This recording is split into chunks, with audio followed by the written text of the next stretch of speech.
नमस्कार, मी संतोष सानप. मी आता जालन्यावरून निघालोय, पनवेलला चाललोय. इथून मागं पण माझ्यासोबत अशी 1-2 वेळेस घटना घडली. आजची ताजी घटना आहे बघा, लाईव्ह घटना आहे. हे खिळे बघा, हे समृद्धी हवे. 1 तास झाले पोलिसवाल्यांना फोन करतोय. समोरच्या गाडीचे 4 टायर पंक्चर झालेत. पोलीसची मदत अजिबात होत नाही या रोडवरती.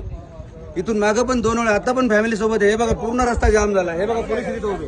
अजिबात आता आलेत पोलीस. हे खेळ दाखव, सगळे दाखव खेळ. पूर्ण खेळांजवळ उभे. इकडे घे, इकडे.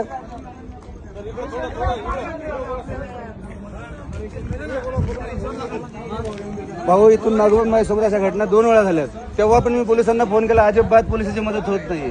मी आता जालन्यावरून निघाले, मला पनवेलला जायचंय. हा बघा रस्त्यामध्ये हजारो खेळ ठोके, एवढे खेळ ठोकासवर चाललंय काय? अर्धा रस्ता बंद करून जर चोर खेळ ठोकतात, पोलीस करतात काय? रोडवाले कॉन्ट्रॅक्ट करतो काय? काय सुविधा आहे रोडला? कशाला हा रोड बनलाय? हा समृद्धी एका लोकांचा जीव घ्या रोड बनलाय, तेच समजत नाही. व्हिडिओ व्हायरल करा हे आणि हे दाखवा ह्या पोलिसवाल्यांना. अजिबात पोलिसची मदत होत नाही ह्या रोडला.